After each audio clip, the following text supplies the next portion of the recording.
안녕하십니까. 부동산 신문 읽어주는 공인중개사의 땅사고TV 임동석입니다. 안전진단 미루는 서울 재건축 내년 대선 뒤에 보자. 이렇게 대선 때 보자 뭐 이런 말인 것 같아요.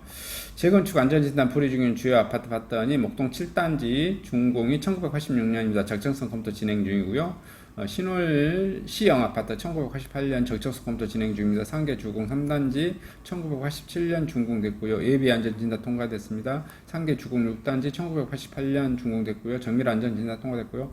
하계 장미 1989년 준공됐고요. 예비 안전진단 통과됐습니다. 풍남 미성 1985년 정밀 안전진단 통과됐습니다. 서울 양천 노원 송파 등에서 자체적으로 재건축 안전진단을 보류하는 것이 노후 아파트에 잇따르고 있습니다. 재건축의 첫 관문으로 불리는 안전진단 통과를 위해 속도를 내던 기존 영상과 사뭇 다릅니다. 여기에는 안전진단에 도전해봐야 통과가 힘들 것이라는 불신이 크게 작용하고 있습니다. 재건축을 막겠다는 이번 정부에서는 어차피 사업이 힘드니 내년 대선 이후를 저울질해 보겠다는 얘기입니다. 안전진단에 입단 보류 23일 서울 양천구에 따르면 한국건설기술연구원은 최근 목동 7단지와 신월동 신월 시형의 안전진단 적정성 검토를 위한 보안 보고서 제출을 촉구하는 공문을 보냈습니다. 보안 보고서를 계속 내지 않으면 판단 불가를 사유로 최종 탈락시킬 수 있다는 내용을 담았습니다.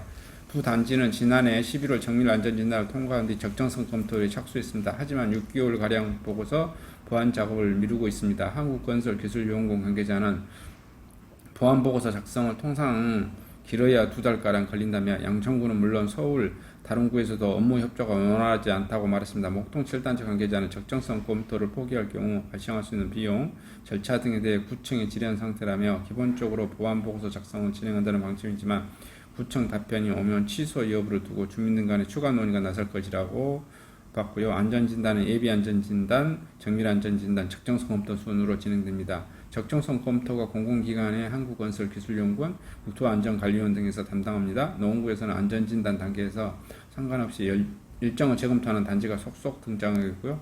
상계동 상계조건 3단지는 정밀안전진단 신청을 포기했습니다. 당초 영역업체 입찰을 진행할 계획이었지만 내년 대통령 선거 이후 미뤘습니다. 상계주공 6단지 연내 추진하려던 적정성 검토를 내년으로 연기했습니다. 지난 3월 예비안전진단을 통과한 하계동 하계 장미 비용 모금을 마친 상태지만 정밀안전진단을 신청하지 않고 있습니다. 송파구 재건축 아파트도 눈치 보기가 들어갔습니다.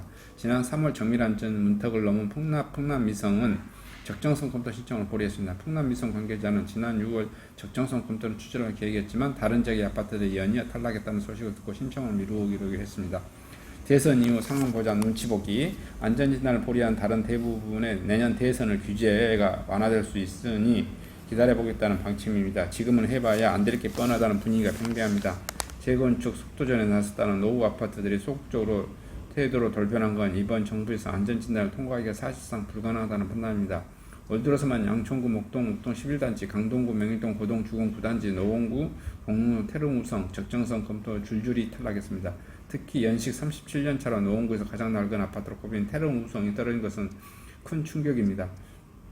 이번 정부에서 안전진단은 크게 까다로워졌고요. 안전진단 평가 항목에 주거 환경, 건축 마감 및 설비 노후도, 구조 안전성, 비용 분석으로 구성되는데요.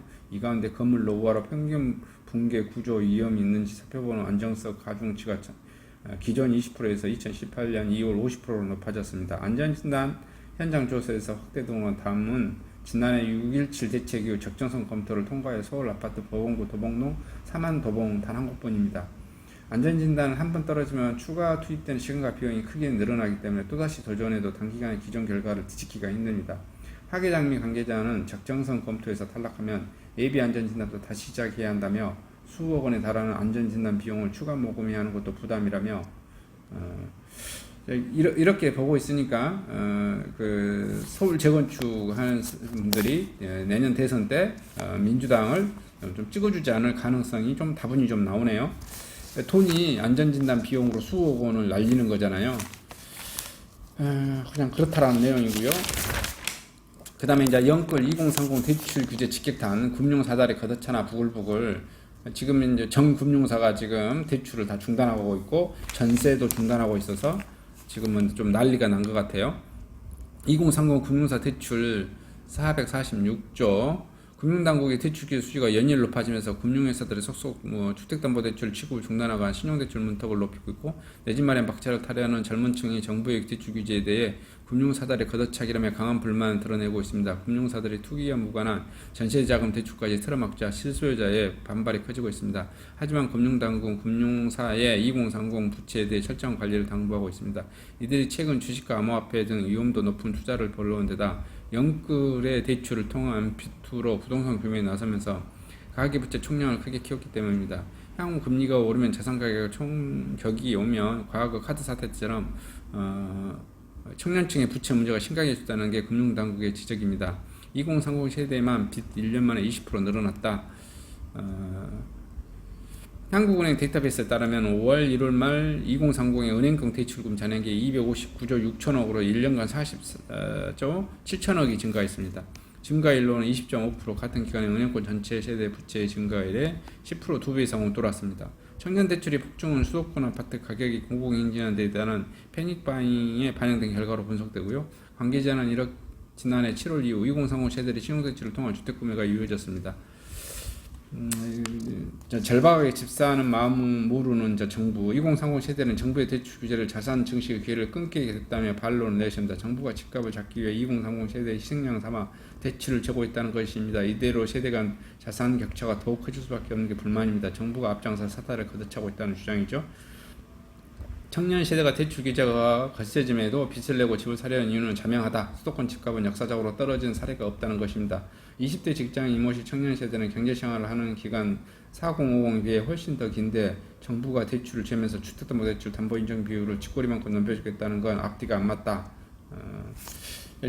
젊은 사람들이 또 뭐 이렇게 엄청 반발이 심한 것 같아요. 그래서 실수요자 반발에 지금 농협부터 해가지고 우리은행 쭉쭉쭉쭉 그다음에 전세 대출까지 막고 있어요. 전세가 올라가면 매매가가 부동산 지금 막겠다고 지금 이렇게 하는 것 같은데 아마 지금 제가 보기에는 실수요자들이 엄청 반발하고 있는 것 같아요. 그래서 금융당국은 우리 안 시켰어 이렇게 지금 또 발뺌하고 있는 것 같습니다.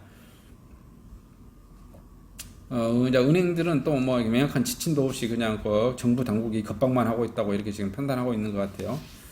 은행들 신용대출 재연장 시 한도 감액 금리 인상 요구하고 있고요. 농협은행 신규 전세대출 포함 주택담보대출 취급 수당 11월 말까지 합니다. 농협 상호금융지주 지역농협 주담대 신청 비조합원 대출 억제하고 있고요. SC제일은행 일부 주담대 취급 중단하고 있고요. 우리은행 전세대출 한시 취급 중단하고 있습니다.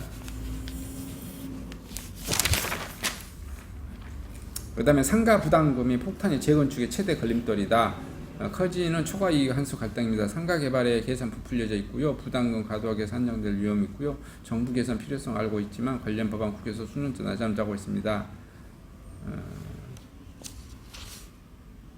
그 다음에 표본 입에 늘었다지만 부동산은 깜깜이 통계가 지금 여전하고 있다. 집값 자료 비공개 고집하고 있고요. 영업비리라 정보 독점하고 있고요.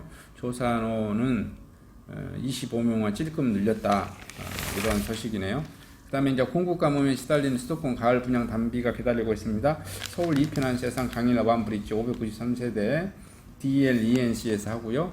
경기 파주 문산역 동문 D-이스트 1503세대 동문건설이 합니다. 경기 과천 지식정보타운 인 파밀리에 545세대 우미건설 신동건설이 하고요.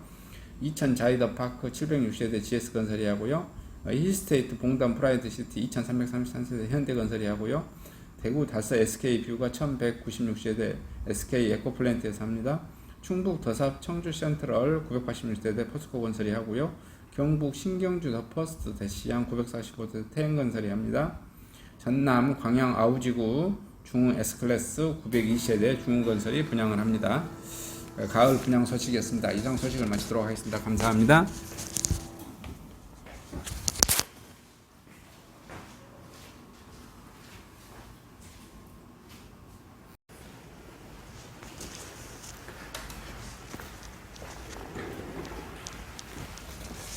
안녕하십니까. 저는 네이버 카페 빛가람 혁신도시 카페를 운영하고 있는 카페직이고요. 카페 활동하고 있는 카페 부동산입니다. 나주 혁신도시에서 기반으로 하고 있습니다. 상가 토지 아파트를 전문적으로 하고 있고요. 또 삼성화재도 같이 활동하고 있습니다. 상가 통해서 임대차 매매하신 다음에 화재보험 같이 가입하시면 중개수수료 절반 정도 할인해 드립니다. 그리고 삼성화재의 그 의료실비, 운전자 보험, 자동차 보험, 화재보험, 적금, 치아보험, 연금보험, 상해보험, 통합보험, 자녀보험, 간병보험, 당뇨보험 이런 것도 모두 한꺼번에 취급하고 있습니다. 보험을 또 가입하게 되시면 또 이렇게 저를 통해서 상가 이렇게 임대차 내시고 하시면 네이버 카페 빛가람 혁신도시 카페에 홍보를 해드리고요. 유튜브에도 이렇게 홍보를 해드립니다. 그리고 이벤트 행사를 해서 여러분의 매장에 손님들이 찾아갈 수 있도록 이렇게 해드리고 있습니다. 물론 이벤트 비용은 제가 부담해 드립니다. 저를 통해서 많은 사업 같이 윈윈할 수 있도록 도움을 주셨으면 감사하겠습니다.